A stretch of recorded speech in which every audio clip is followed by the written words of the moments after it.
Good morning, and hey, little chickadees. I promised you another video, and I'm a couple days late, but here we are. I'm running out of pets to show you, but I've still got a few more left before we get into the Carver Chronicles, How to Change Your Gecko. And I'm going to turn my camera around and show you this little guy. So let's open this up here. And there he is. This is a Pac-Man frog. I'm gonna spray him with some water. We do that often because the lights can kind of heat him up a little bit. And you can see kind of some of the color of his skin. See his little eyes blinking? They usually are buried. Oh, there he goes. Is this getting on your nerves, Pons? His name is Pons. See if we can get, there we go. I had to get that other eye blinking. So yeah, that's Pons. I'm gonna pause the video for a second. I'm gonna get a worm and I'm gonna see if I can get him to eat a worm for you guys, because then you'll see why they call them Pac-Man frogs.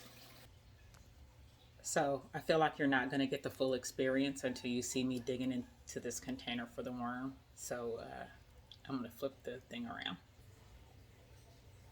So here we've got our little container. It's full of dirt. It stays in the refrigerator. And I'm gonna just show you what I have to do. We just go in there. Yep, go in there. Yep. And get the worm out. So exciting, I know. I think he's the last worm that's in there. So he's gonna be Pons' meal for the day.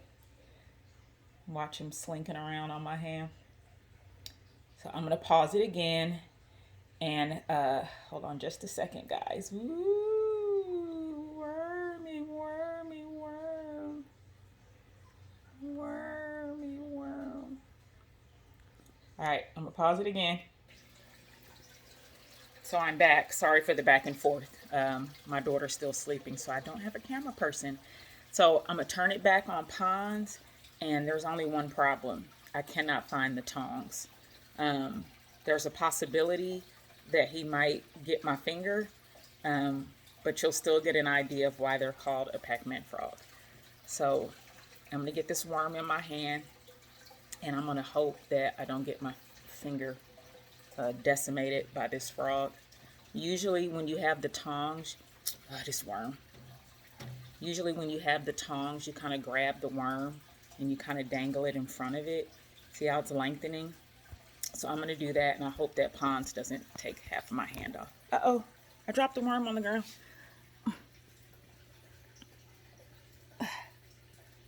Oh my goodness. They're really slimy, so it's hard to pick them up. So I'm going to turn the camera around again.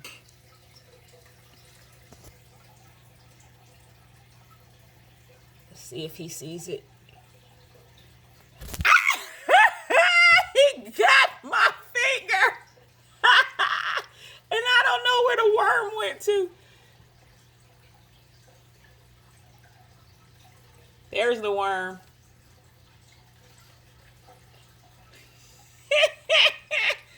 I hope you guys got to see that. It freaked me out. All right, let's try again. Here you go, Pons. Come on, get the worm.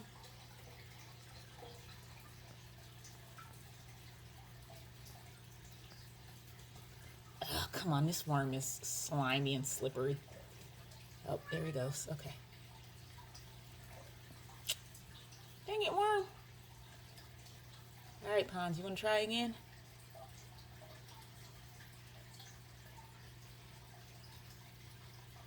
Let me move this out of the way so he can see it.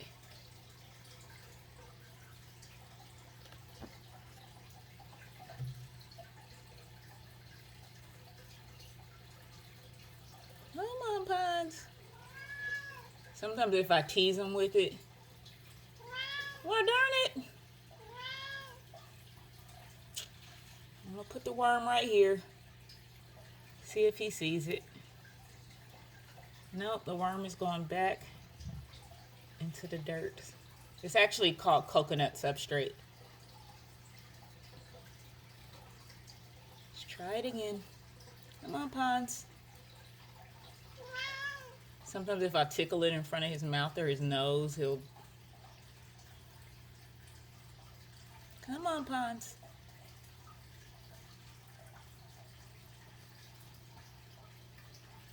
You know what?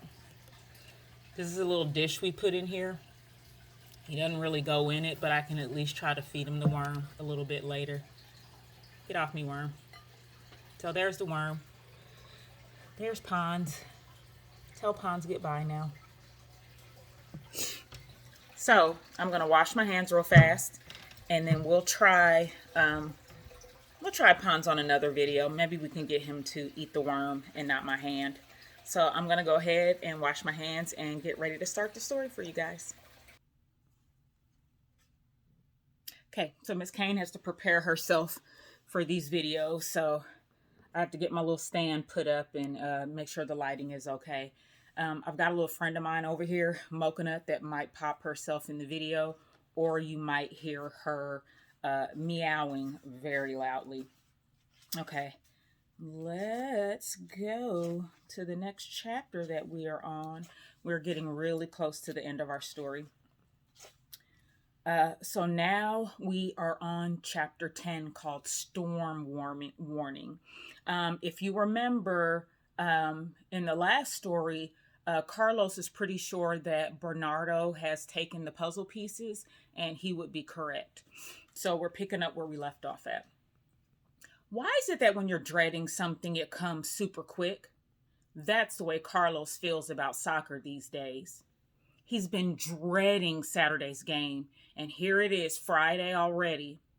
Bernardo's in the bathroom singing some song that Carlos doesn't recognize at the top of his lungs.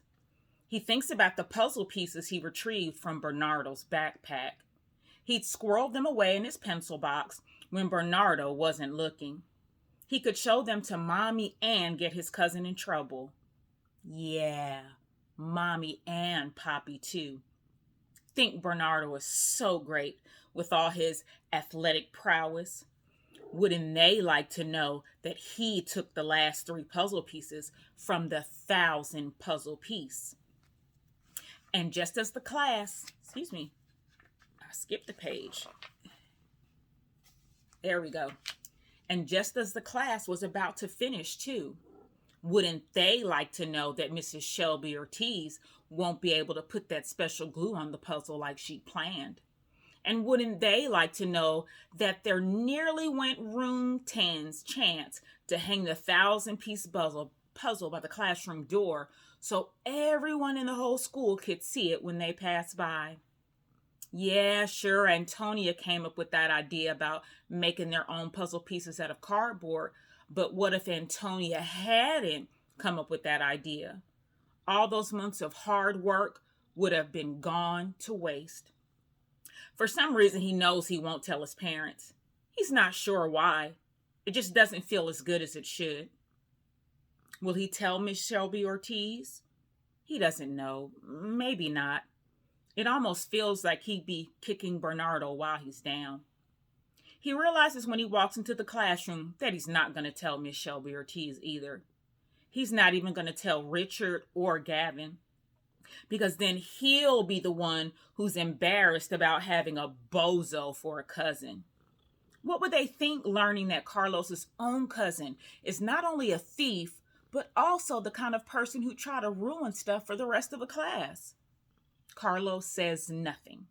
He just spends the morning doing his work, pair reading with Bernardo, and wondering what he's going to do with the puzzle pieces. Where can he put them so they can be found? The class library. He can slip them among the floor cushions. But how will they have gotten there? Maybe they can be on the floor under the bookcase. Yes, there's a gap between the bottom shelf and the floor. The pieces could have fallen on the floor and been kicked under the shelf. That's believable. He looks around. Everyone is quietly doing their work. He takes out the pencil box, opens it, and plucks out the puzzle pieces. He slips them into his pocket, raises his other hand, and wants to be recognized. I'm sorry, guys, the light just seems, oh, that's much better.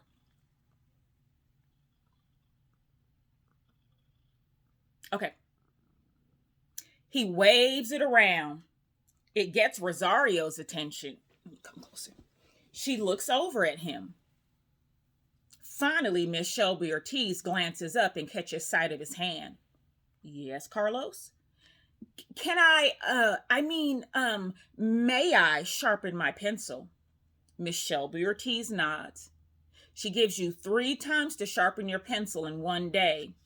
If you break the lead after that, you have to do your work with a fat kindergarten pencil because you're not yet ready for a regular pencil. No one wants to spend the rest of the afternoon writing with a kindergarten pencil.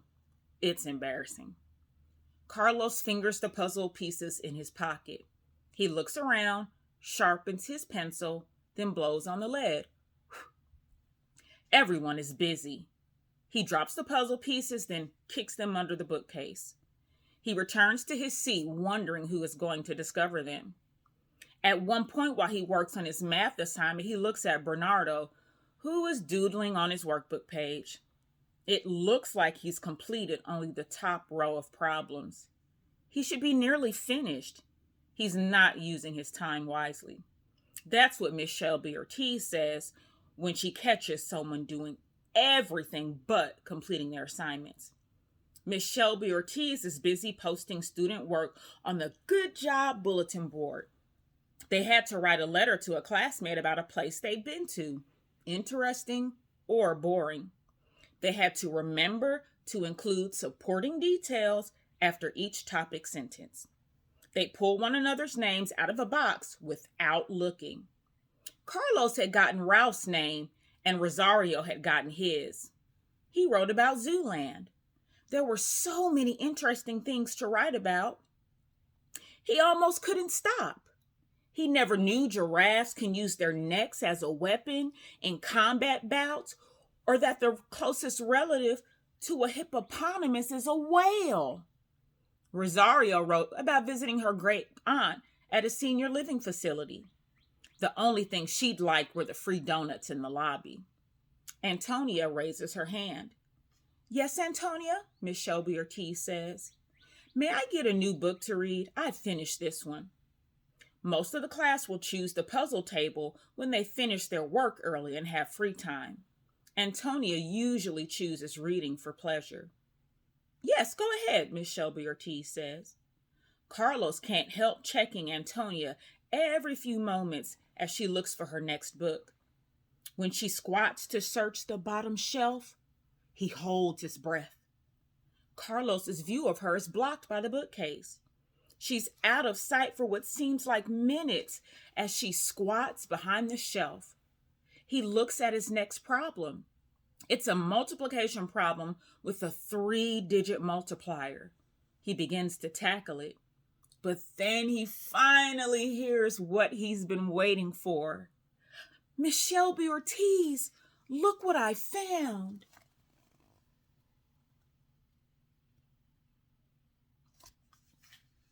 Everyone looks up as Antonia makes her way over to the teacher with her hand extended. Oh, great, Mrs. Shelby Ortiz exclaims. Class, Antonia found the missing puzzle pieces. Bernardo jerks his head up from his math work. His mouth drops open a little, and he looks around the classroom as if he's searching for the explanation. Can I put them in the puzzle? Antonia asks. Nikki throws up her hand and waves it around. Miss Shelby Ortiz nods at her. But me and Eric were the ones who were going to finish the puzzle piece yesterday. We were just about to do it. Of course, their smart teacher comes up with the perfect solution. Since there are 3 pieces, she hands one to Eric, one to Nikki, and Antonia. Antonia, you may put your puzzle piece in now. Eric and Nikki, when you finish your math, you may put yours in.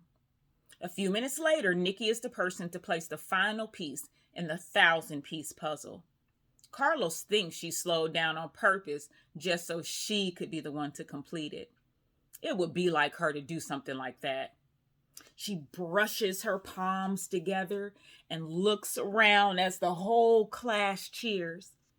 Miss Shelby Ortiz raises her hand to quiet them, and Carlos checks Bernardo.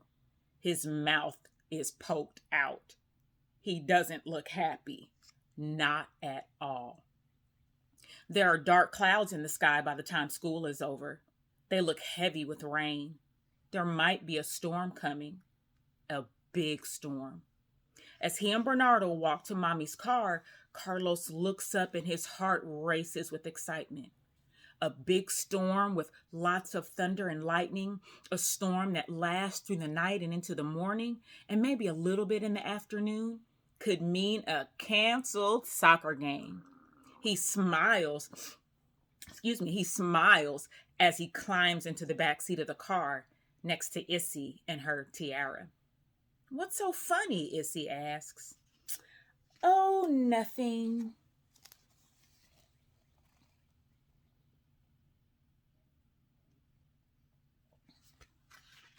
A storm with plenty of thunder and lightning would definitely mean a cancellation of the game. Everyone knows the worst place you can be during a thunderstorm is in the middle of an open field. He checks the low-lying clouds through the car's front window. They look very promising. Of course, there's also the possibility he might not get into the game for long. With Bernardo on the team, they'll have more than 11 players. Someone will have to sit out at least part of the game and then rotate in just for a show of allowing every player a chance to play. Carlos suspects Coach Willis will do that, make sure everyone gets a chance. Carlos looks over at Bernardo. He wonders what he's thinking. He must know that Carlos went into his backpack and found the puzzle pieces. He wonders if Bernardo is even going to say anything about it. He wonders if Big Bernardo, who knows how to punch a person for no good reason, will be mad. If Bernardo's mad, he doesn't show it. At dinner, he and Poppy talk about soccer. Then they switch to basketball and whether this one famous player is going to be traded to this other team. Issy whines about having to eat all of her empanadas because they're not the fruit kind, and Mommy talks about snacks for the next day's soccer game. Carlos looks out the window. Those same clouds are just sitting there, doing nothing. Just sitting there, dark and gloomy, but producing nothing. "Mommy," he ventures. "What, mi hijo? You think it's gonna rain?" She looks out the window. Maybe. "And if it rains, the game will be canceled, right?" "I guess." She smiles at him. "Don't worry. I don't smell rain in the air. It'll probably just pass us by."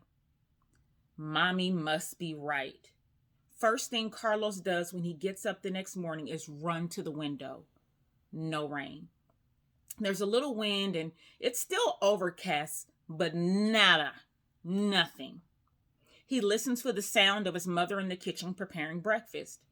He only hears the shower running. It's Mommy.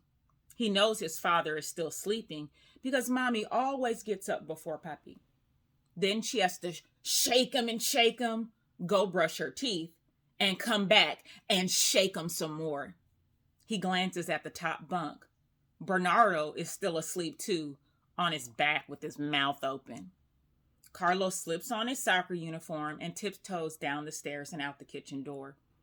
He stands in the middle of the backyard and looks up at the sky. Those same stupid, useless clouds.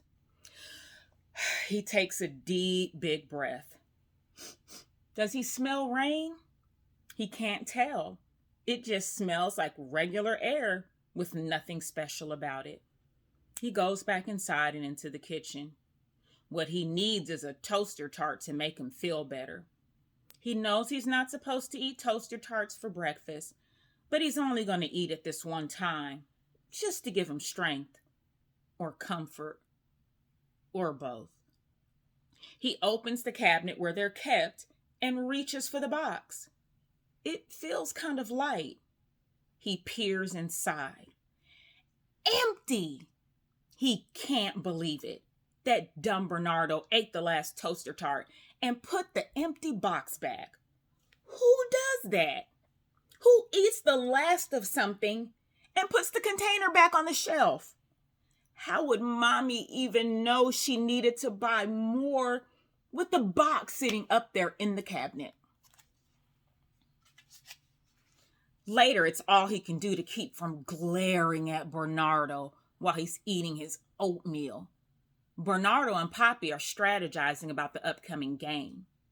Remember, Poppy tells him, it's okay to retreat a little if it means getting in a better position to make the goal. Take your time. Look for openings. Bernardo just nods as he slathers grape jelly on his toast. It's a wonder he leaves some for the rest of them. Mommy chatters on and on about what she's putting in the cooler to take the game. Issy, in her tiara, is talking about one day being old enough to play soccer herself. Poppy's teasing Issa and laughing. Everyone is in a good mood. Carlos feels sick to his stomach.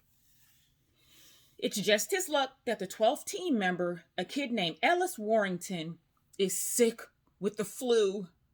Carlos hears Coach Willis tell Barton Homie's mother that no one will be on the bench today, and he's really counting on Barton to do his part. Carlos knows that Coach Willis is just saying that to Barton's mother, so she won't start nagging him about putting Barton in the game. Carlos may be bad, but he's not as bad as Barton. Nobody is as bad as Barton, in Carlos's opinion. The game starts off okay. The referee places the ball in the center of the field and blows her whistle. Everyone but Carlos is off and running. Well, he's running, but he's doing his running up the field and down the field in his usual staying away from the ball fashion, unless it comes and practically lands at his feet. He knows he's disappointing Poppy by not playing more aggressively, but he's gotten kicked in the shin a few many times. That has happened to Miss Cain, and it does not feel good.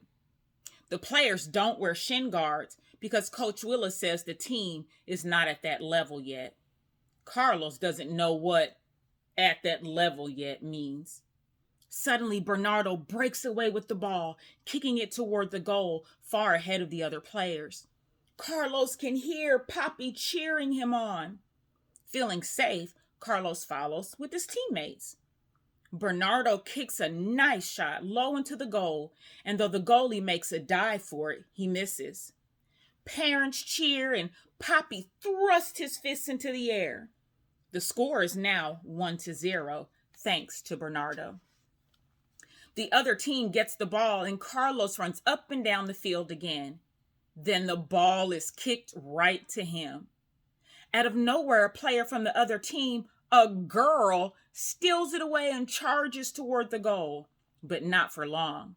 Brian Weaver, from his team, gets the ball back, but he kicks too soon and it goes out of bounds behind the goal. The girl, Charlotte something, Carlos can't remember her name, gets to do a corner kick and sends it sailing right to her team's best player, who kicks it smoothly into the goal. Cheers go up from the parents on the other side of the field. The score is 1-1. I'm just going to keep it here so you don't see the other side of the picture yet.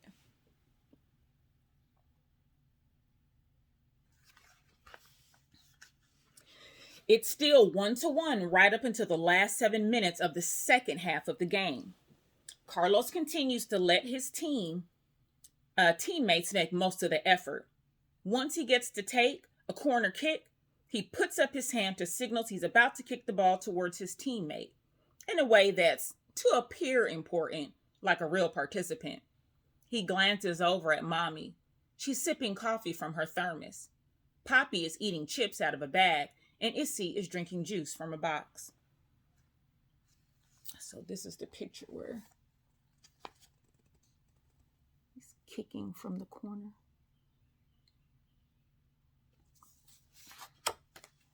Carlos likes the time after the game is over the best.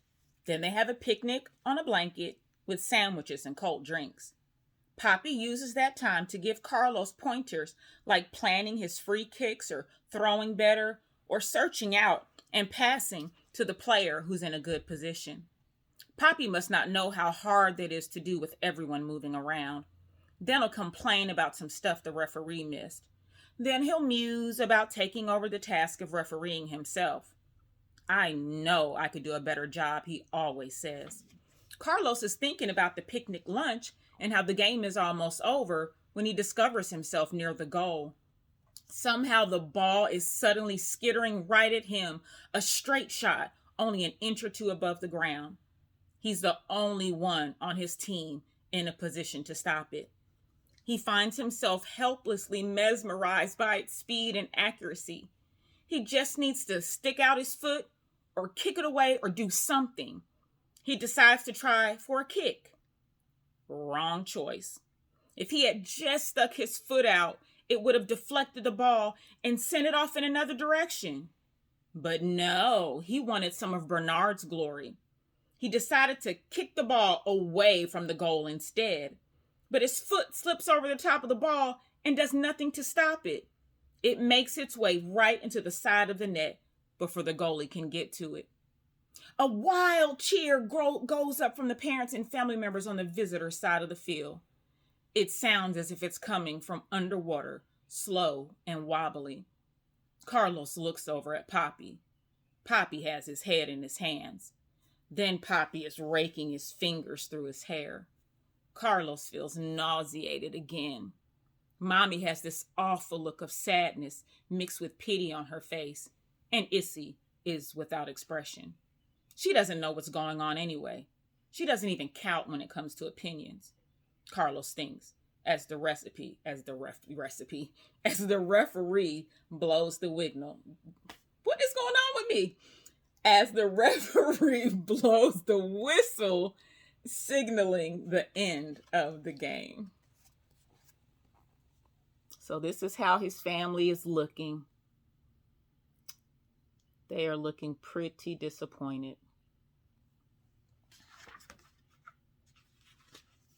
The other team runs cheering towards the player who scored the goal. Several grab him in a bear hug. Carlos's teammates just walk glumly off the field. A few look over at him with stony expressions of disappointment and accusation. Has he ever felt so low? Instead of their picnic being festive, it's just something to get over with. Bernardo's face is fixed in a scowl that he seems determined to keep up. The loss doesn't affect his appetite, however. He eats 2 of Mommy's chicken salad sandwiches, a bag of chips, and 8, Carlos counted them, medium-sized chocolate chip cookies, and drinks 2 bottles of fruit punch. The ride home is silent. Carlos knows Poppy wants to talk about the game, but Mommy probably gave him special instructions not to, especially while he's angry. He might say something that he'll want to take back later. Mommy doesn't believe that sticks and stones may break my bones, but words can never hurt me. She thinks that's ridiculous, and so does Miss Cain. You can heal from broken bones, but words can break a heart that won't ever fully heal. So Poppy says nothing, but the silence is worse. Bernardo, probably picking up for cue from Poppy, also says nothing, but he keeps sighing loudly, making his feelings known. Issy points her juice box toward Carlos and with sad eyes says, "You can have my juice box, Carlos. I saved you some." She must sense that he feels bad. He wants to give her a hug for being the one person he has not disappointed. And that is the end of chapter 10 of the Carver Chronicles, Don't Feed the Geckos. I hope you guys enjoyed that chapter. I hope you enjoyed the worm and seeing ponds almost eat my fingers off. Love you guys much. I'm wishing you well, and I will see you next time with chapter 11. Mwah. Bye-bye.